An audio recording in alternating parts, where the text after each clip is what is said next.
Good morning everyone, how are you? कैसे हैं आप बेटा? तो ग्लैंड्स की सीरीज में अब आज हम बात कर रहे हैं पैनक्रियाज की। बहुत यूनिक ग्लैंड है बाकी का कंपैरिजन में, बिकॉज इसमें देखिए आप यहाँ पे देख पा रहे हैं दोनों पार्ट होते हैं, exocrine part and endocrine part.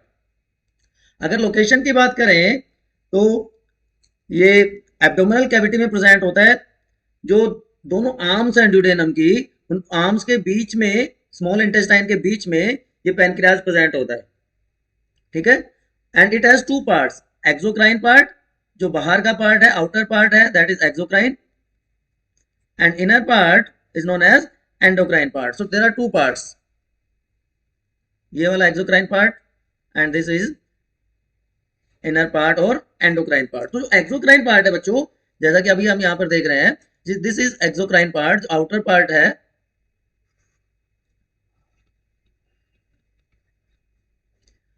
It produces pancreatic juice.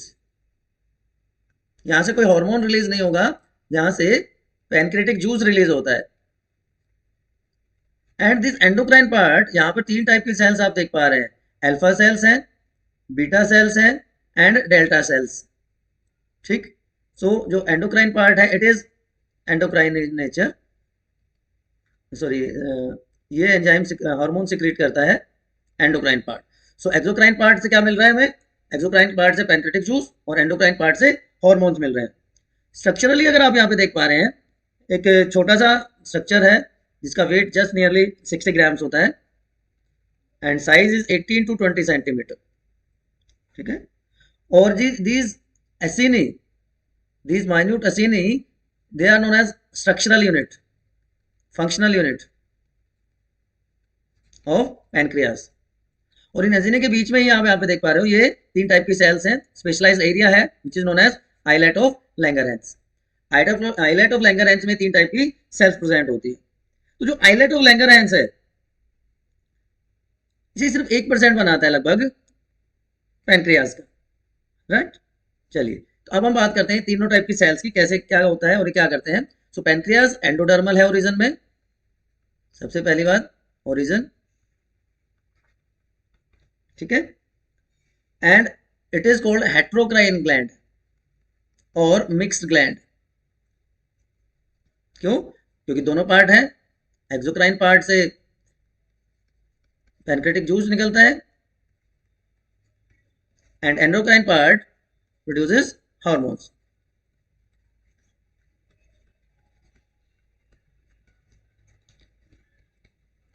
और एंडोक्राइन पार्ट में स्पेशलाइज्ड सेल्स हैं, आइलेट ऑफ लैंगरहैंस में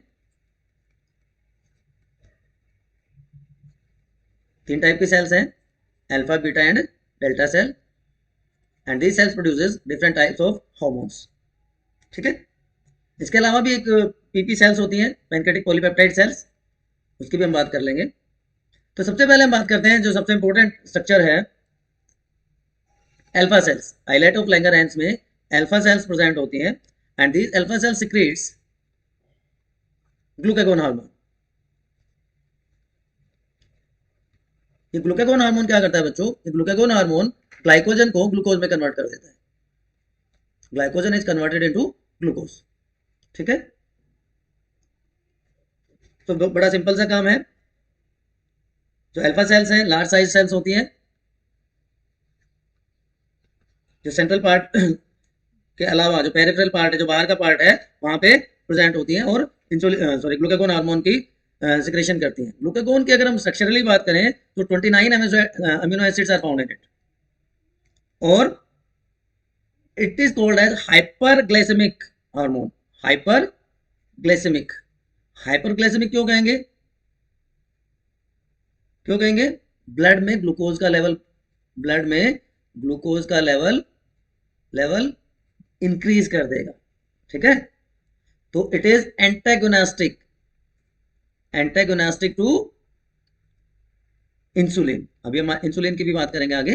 सो एंटागोनास्टिक टू इंसुलिन, ब्लड में ग्लूकोज का लेवल बढ़ा देता है। ठीक है। उसके अलावा ये ग्लूकोनियोजेनेसिस करता है। What is gluconeogenesis? अगर किसी को पता है तो आप फटाफट कमेंट सेक्शन में लिखिए। देखिए, ग्लूको का मतलब ग्लूकोज, जेनेसिस का मतलब सिंथेसिस। तो ग्लूकोज की synthesis from non carbohydrate source, glucose formation from non carbohydrate source, यानी कि अमीनो एसिड से हो जाए तो उसको क्या कहेंगे, ग्लूकोनियोजेनेसिस। तो ये दोनों काम, ये दोनों इंपॉर्टेंट फंक्शन ये परफॉर्म करता है। उसके बाद दूसरी टाइप की सेल्स आ जाती हैं, they are known as beta cells. Beta cells, beta cells secrete और प्रोड्यूस इंसुलिन हार्मोन। इंसुलिन आप यहां पे देख पा रहे हैं, इंसुलिन इज वेरी इंपॉर्टेंट। जो टोटल है उसका 65% जो है वो इंसुलिन बनाता है, बीटा सेल्स बनाती है। और जो इंसुलिन है बेटा, ह्यूमन बींग्स में इनएक्टिव फॉर्म में प्रोड्यूस होता है as pro insulin. As pro insulin यहाँ पे प्रोड्यूस होता है। क्यों? क्योंकि यहाँ पे ये सी पेप्टाइड और सी चेन भी यहाँ पे आपको दिखाई दे रही है, सी पेप्टाइड प्रेजेंट होता है। तो दो चेन है, alpha and beta chains, alpha और बीटा चेन्स है। यहाँ पर बीटा चेन है, अल्फा चेन है, ए चेन या बी चेन आपको, आप इनको कह सकते हो। और इन दोनों चेन्स के बीच में एक और रीजन है जिसको सी पेप्टाइड कहते हैं, जो इसको इनएक्टिव कर देता है। तो अगर इसको एक्टिव बनाना है, इसको फंक्शनल बनाना है, तो ये सी पेप्टाइड रिमूव करना होता है।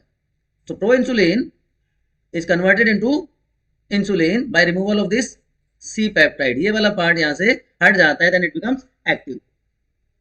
तो जब मैचुरेशन होता है, तो मैचुरेशन के टाइम पर ये सी पेप्टाइड रिमूव हो जाता है and we get mature insulin. Clear to everyone? अब जो ए चेन है, ये अल्फा चेन है, अल्फा चेन में 21 अमीनो एसिड्स हैं and beta chain contain 30 amino acid. So total 51 amino acids are present in insulin. और दोनों चेन्स के बीच में आप यहाँ पे देख सकते हैं डाइसल्फाइड लिंकेज है, डाइसल्फाइड बॉन्ड्स प्रेजेंट होते हैं। ये भी इंपॉर्टेंट चीज है, डाइसल्फाइड लिंकेज और डाइसल्फाइड बॉन्ड इज प्रेजेंट। ठीक है, चलें आगे। अब फंक्शन की बात करते हैं। Insulin is responsible for blood sugar level. Blood sugar level को रेगुलेट करने का काम कौन करता है? Insulin hormone. पैनक्रियाज है, पैनक्रियाज में बीटा सेल्स हैं, बीटा सेल्स ने इंसुलिन रिलीज किया जो कि ग्लूकोज का लेवल मेंटेन करते हैं हमारे बॉडी में, हमारे ब्लड में। नॉर्मल ग्लूकोज लेवल कितना होता है? किसी को पता है तो प्लीज कमेंट सेक्शन में लिखिए। ग्लूकोज या sugar level normal human being में कितना होता है? उसमें आपने सुना होगा कि भाई जब चेक करवाने जाते हैं मॉर्निंग में, तो फास्टिंग में कितनी है और फूड के बाद कितनी है। तो नॉर्मल इज 75 टू 110 मिलीग्राम पर 100 ml ऑफ ब्लड। ये नॉर्मल कंडीशन में है, फास्टिंग के कंडीशंस में है। और जब फूड के बाद होगा तो ये 140 टू 150 mg पर 100 ml ऑफ ब्लड तक हो जाता है। तो ये नॉर्मल रेंज होती है ब्लड शुगर की हमारे ब्लड में। अब ये क्या करता है, कैसे काम होता है insulin, why it is important? तो इंसुलिन के फंक्शंस की हम बात करते हैं, फंक्शंस ऑफ इंसुलिन। तो एक तो हमें पता चल गया ब्लड ग्लूकोज लेवल को मेंटेन करेगा। ठीक है, और अभी हमने पढ़ा था हाइपर ग्लाइसेमिक ग्लूकागोन हार्मोन, तो दोनों एंटागोनिस्टिक है, वो बढ़ा रहा था ग्लूकोज का लेवल, ये मेंटेन करने का काम करता है। ठीक है, सेकंड फंक्शन, सेकंड जो इंपॉर्टेंट फंक्शन है जो ये परफॉर्म करता है, number 2, so it increases use of amino acids. Use of amino acid बढ़ा देता है, और अमीनो एसिड्स क्या करते हैं? वो करेंगे प्रोटीन सिंथेसिस। तो इनडायरेक्टली हम कह सकते हैं प्रोटीन सिंथेसिस के लिए हेल्पफुल होता है, प्रोटीन सिंथेसिस में पार्टिसिपेट करता है। ठीक है, थर्ड वन इज हाइपोग्लाइसेमिक है, हाइपोग्लाइसेमिक। और ग्लूकागोन क्या था? Glucagon was hypoglycaemic. तो एंटागोनिस्टिक, एंटागोनिस्टिक का मतलब क्या होता है?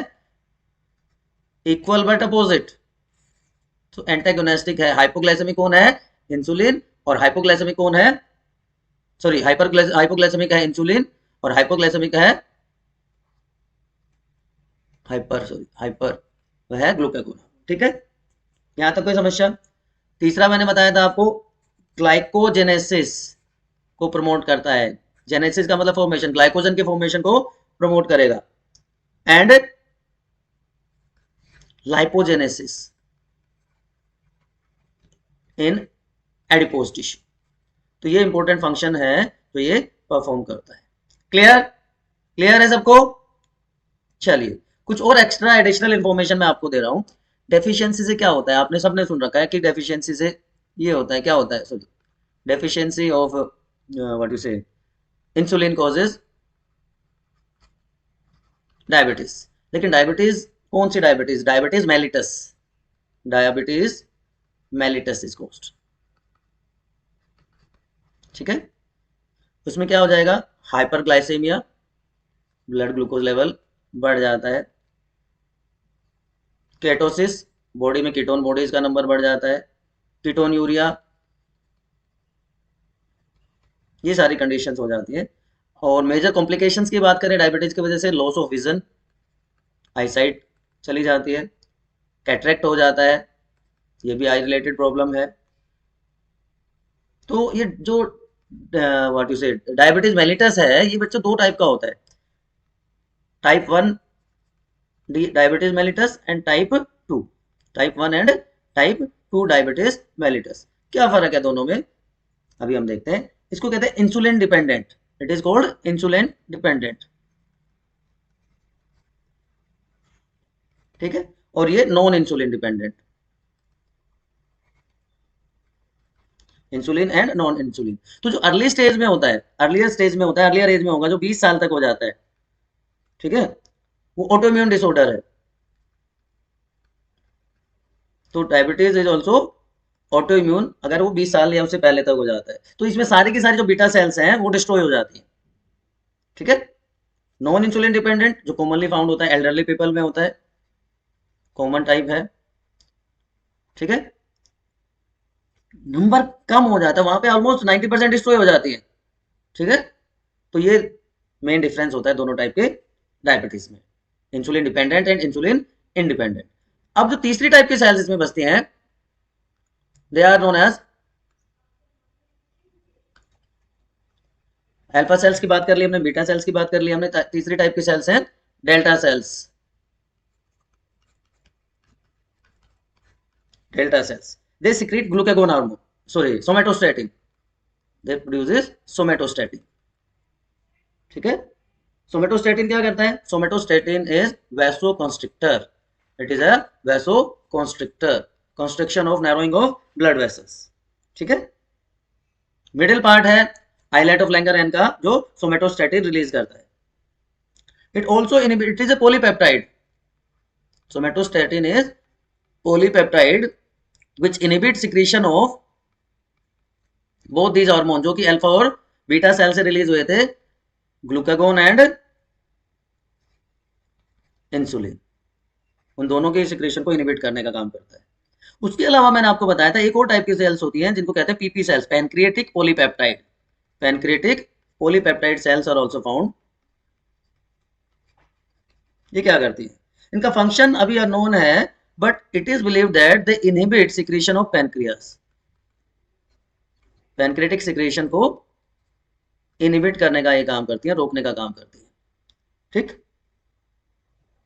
तो these are the various hormones release by pancreatic gland. Heterocrine gland है, यूनिक ग्लैंड है, मिक्स ग्लैंड कहते हैं इसको, है ना। दोनों पार्ट है, एक्सोक्राइन पार्ट भी, एंडोक्राइन पार्ट भी। एक तरफ पैनक्रिएटिक जूस सिक्रेट हो रहा है, दूसरी तरफ हार्मोन सिक्रेट हो रहा है। Still if you are having any doubt, if you are having any doubt, ask in comment section. आप, अगर आपको लगता है आपको फायदा हुआ है, आप ये भी लिख सकते हैं कमेंट में, थैंक यू। आप अपनी क्यूरी पूछ सकते हैं, आप अपना डाउट पूछ सकते हैं, एमसीक्यूज आपको चाहिए, पीडीएफ आपको जरूरत है, you can ask for that. इसके बाद आपको लाइक करना है, शेयर करना है और सब्सक्राइब करना है, बेल आइकन को प्रेस करना है, सो दैट आपको कंटिन्यूस नोटिफिकेशन मिलते रहे। Till then keep studying.